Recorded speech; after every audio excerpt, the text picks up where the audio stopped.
Freudianism? I don't normally put on a costume, but today I am doing something important and I'm talking about something that I've been nonstop obsessing over for the past 2 weeks now. That's right. Fantasy nerds alike, we are talking about Baldur's Gate 3. So everyone sit down, get comfortable, find a long chaise lounge to lay upon as we deep dive and psychoanalyze you and your romance choices in Baldur's Gate 3.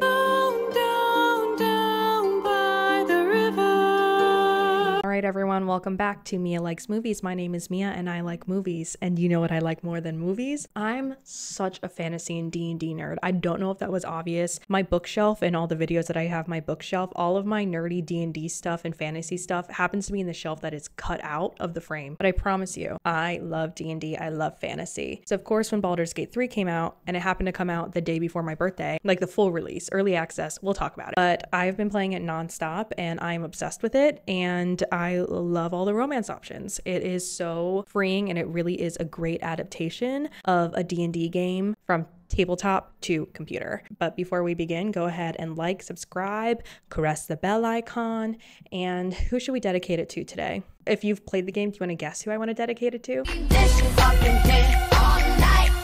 Yeah, we're going to dedicate it to Astarion. Spoilers for all of Baldur's Gate 3.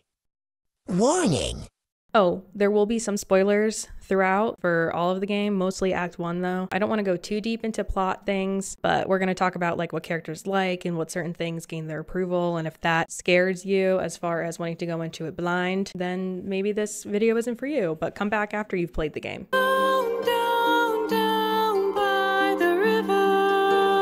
Obviously, I have to talk about the background of the game. Speaking of background, this is one of my more tech-heavy setups, I guess. And I want to put hopefully Fey runes in the background here. Do you like my costume too? Like, this is a full production, okay? And for what? Less than 100 subscribers? A crime. Background on the game. So it's an RPG game based in the Dungeons and Dragons universe. Yes, like the Dungeons and Dragons. The current game, the Baldur's Gate 3, utilizes the 5th edition rules, otherwise known as 5e rules. So in my opinion, it's a really good adaptation of the player's handbook and all of the other books to the computer, which is a really daunting task. It originally released in early access in October 6th, 2020. I didn't play early access, I'll be honest with you, just because I didn't have the PC set up for it. But it was officially released for Windows PC on August 3rd. That's right, the day before my birthday. The gods knew that this game was going to be for me. That's only for Windows PC. If you're a Mac or a PlayStation player, it's not coming out for PS4. Learn that the hard way. September 6th is the official release date for the Mac OS and PS5. And then there is no current confirmed release date for Xbox. That's what you get for choosing Xbox. I'm not sorry about it. So this game was developed and published by Larian Studios, and it's the studio behind the Divinity series, which is a huge RPG series. I've never played it, but rest assured I've heard of it, and I probably should play it, honestly. Baldur's Gate 3 is technically what is considered a CRPG, which just stands for computer role-playing game, which is opposed to like a TTRPG, which is a tabletop role-playing game, which is what the traditional Dungeons & Dragons game is. A fun fact that I learned in my research is that, this is from PC Mag, the first CRPG, so computer role-playing game, was called Dungeons, and it was released in the 1970s, and it was also based on D&D. So D&D and computer role-playing games have this really linked history. We won't go too deep into it, but it's really cool. So the game is directed by Sven Vinke? Da Vinci?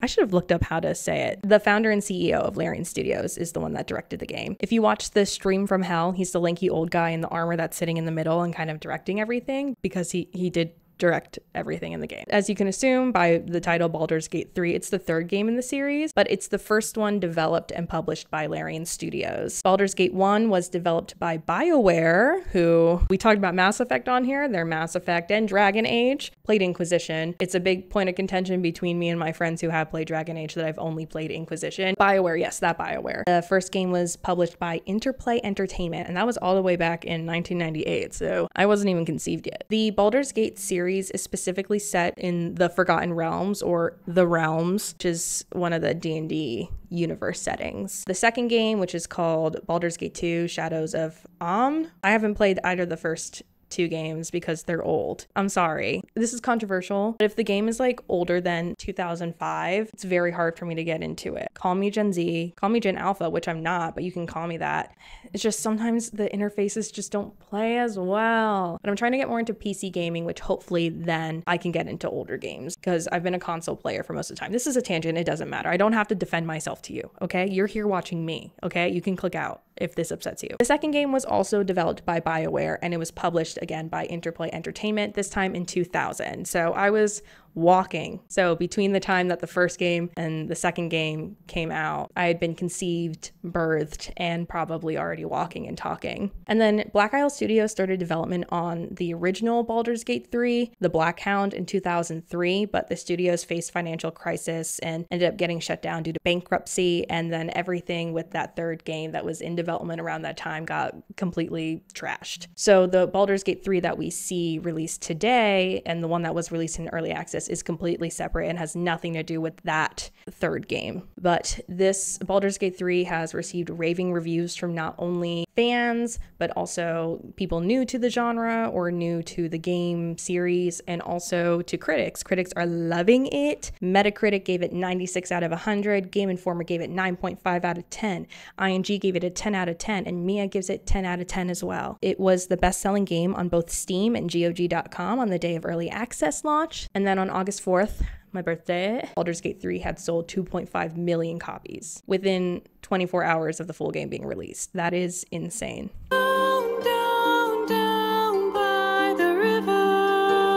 All right, so let's get into what we're really talking about today. We're talking about the romance options. Yeah. We're going to psychoanalyze your romance options. I saw this person on TikTok talk about it. Mia played the TikTok.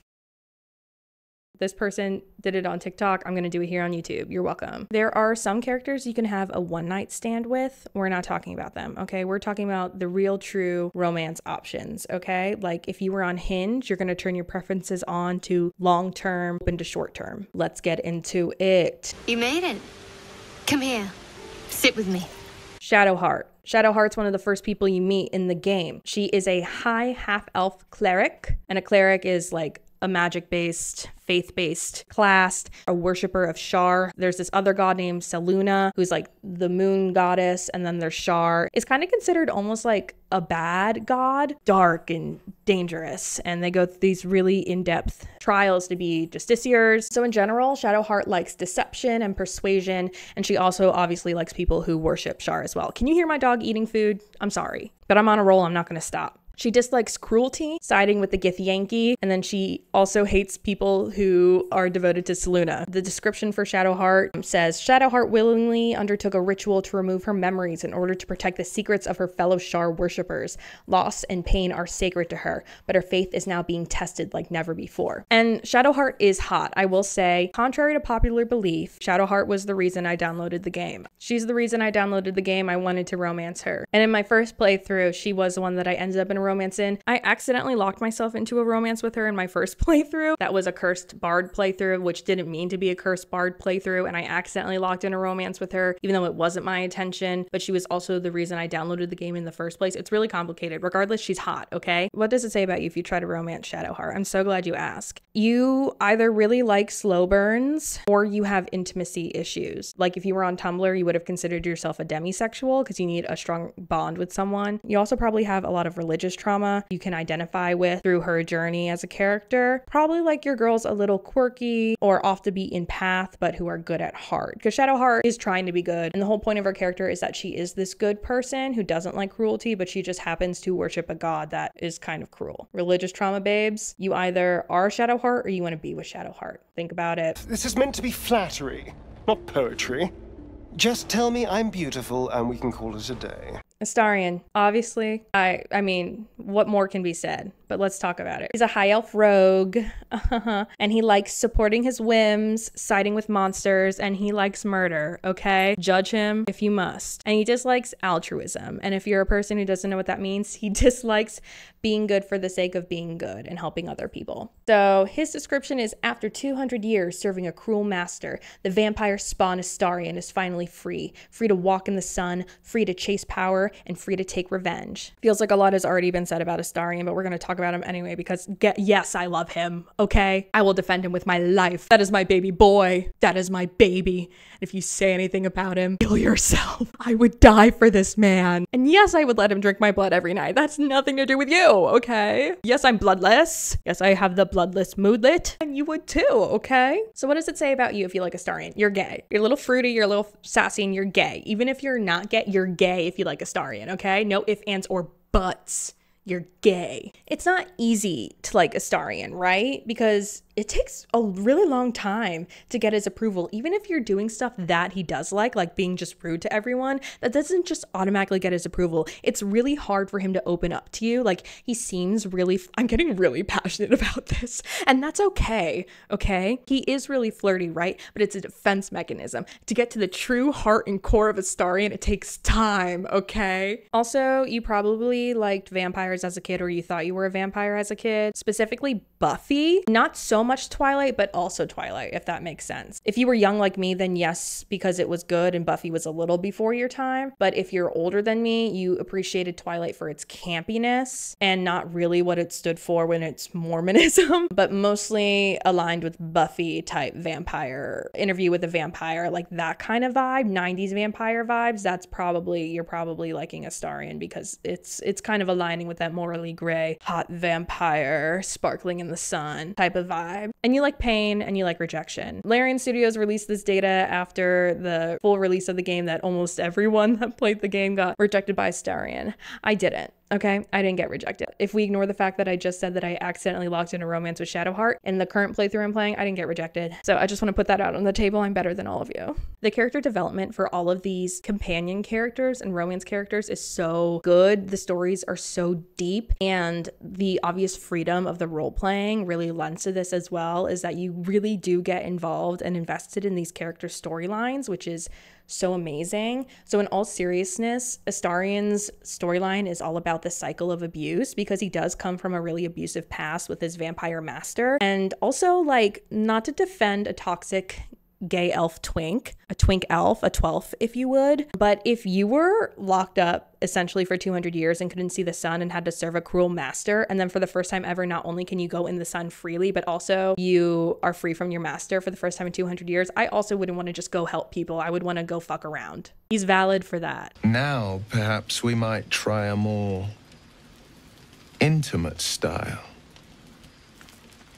Let's move on to Will. Before we get into Will, okay, where's the Will love? Where's the Will love? He's hot, okay? He's hot and complicated, all right? I don't see anyone talking about Will. Where is the Will love? Okay, where are my Will girls at? So Will is a human warlock, and his warlock pact is with the half-devil Mizora. He's also known as the Blade of the Frontiers, and he likes strength, bravery, kindness, and he dislikes cruelty and siding with devils and goblins. So he's definitely more of your good aligned character. So his description is as follows. Noble by birth, Will made his name as the heroic Blade of Frontiers. He keeps his pact with the devil well hidden and is desperate to escape the hellish bargain, even if that means rescuing the seductive creature that made the deal. They did end up rewriting Will's character between early access release and the full access. It is a different character, so if you're holding like a grudge from early access Will, don't. He's different, okay? He's changed. So what does it say about you if you like Will? Well, you like a good guy. So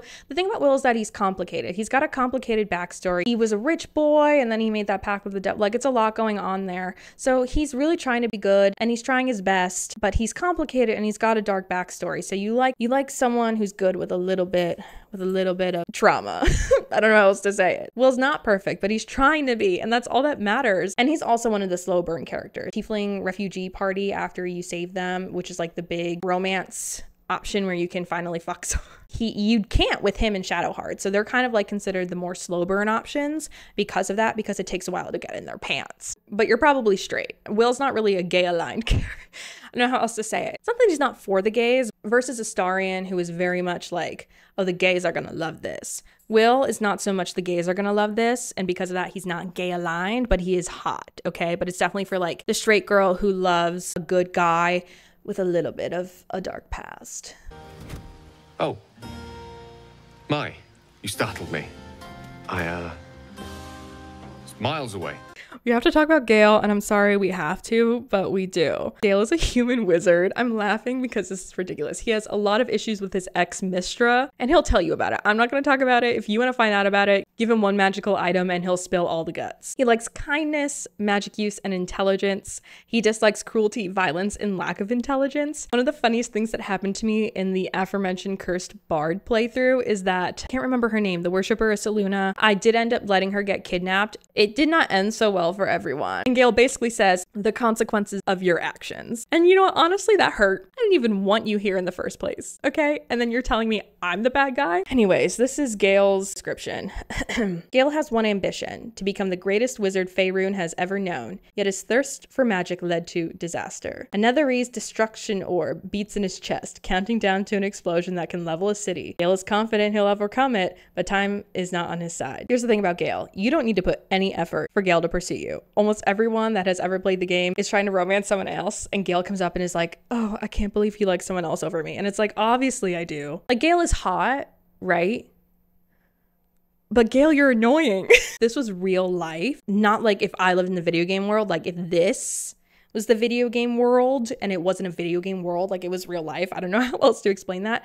I would probably end up with Gale. Which is really unfortunate to say, but that's just the kind of men that I end up with in real life. I'd love to think that Astarion and I would be, but in reality, I would end up with Gale. And that's why I avoid him in the game, because this is a fantasy video game world. If you like Gale and pursue Gale, you probably like nerdy, geeky guys, a smart guy. You're probably also annoying, or you want to be like the black cat to someone's golden retriever, because Gale kind of has golden retriever. It's not golden retriever energy. It's Labrador.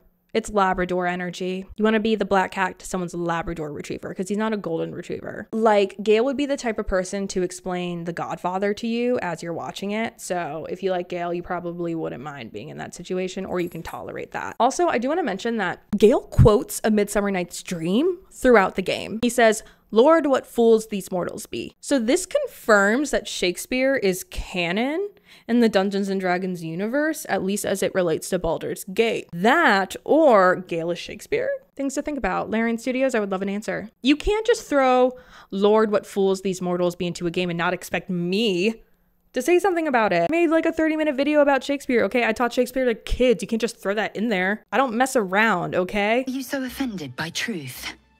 You will find no better lay. Blazel is a Githyanki fighter. Githyanki are kind of like aliens that kind of like slaves to the mind flayers, yada yada yada. Blazel likes strength, violence, and if you side with the Githyanki. And then she dislikes weaknesses and avoiding violence. She dislikes when you side with Shadowheart. Her and Shadowheart have beef. Or if you side against a Githyanki, which is understandable because, like, obviously she's not gonna like you if you side against her people. This is Blazel's description. Blazel is a consummate warrior, ferocious even by the standards of a Githyanki Kresh. I can't remember how to say that. Faced with transforming into the very monster she was sworn to destroy, Mind Flayer, Blazel must prove herself worthy of rejoining her people if they do not execute her first. So what does it say about you if you like Blazel? You're a sub. You want to be absolutely dominated. She's a top. She's the top and a dom. Just so we're clear, those are not the same thing. A top does not have to be dominant. In this case, for Blazel, she's both. Also, if you like Blazel, you probably don't like commitment. You're either direct or you prefer the people around you to be direct. You don't want to have to do the work. You want someone to come up with you and be like, we're kissing now. You just want your pillow princess. That's what it says. I love you too! Oh my god!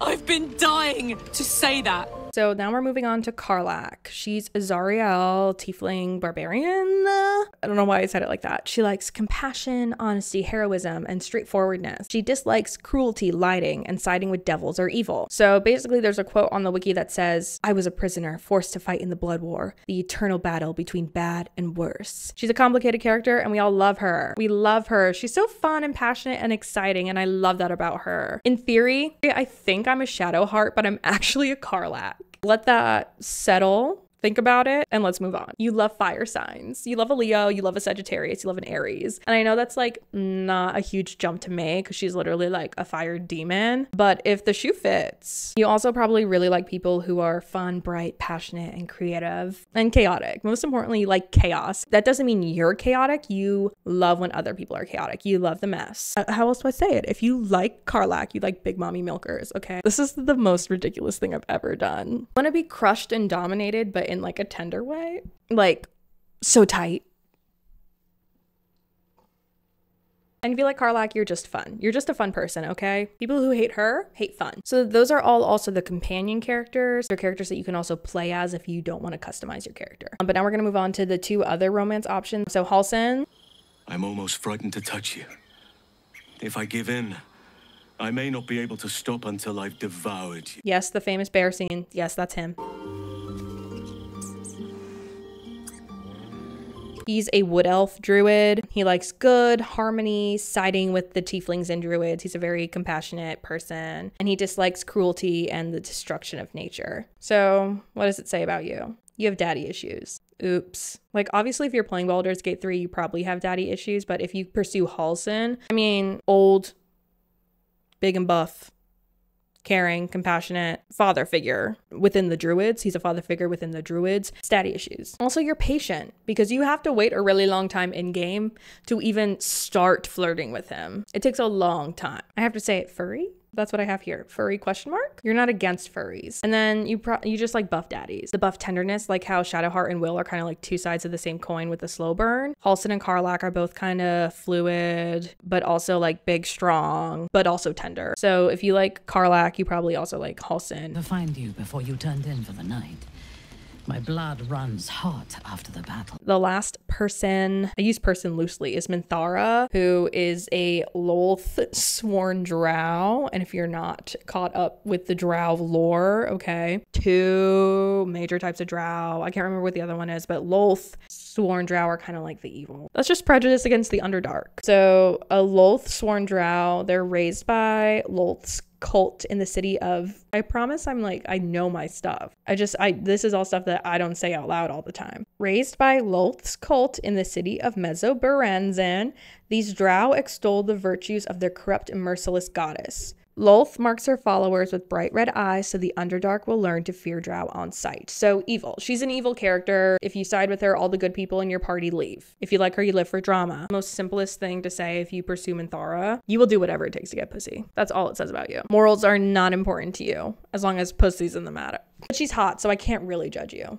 I get it. Don't you love the silence after a massacre? It's just so pure.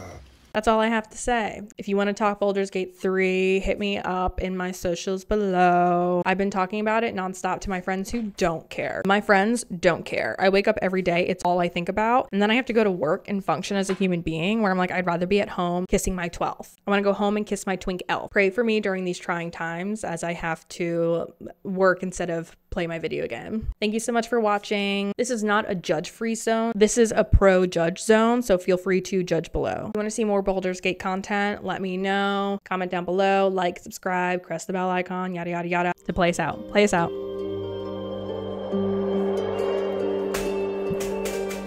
Lace your heart with mine. Let your sleeping soul take flight.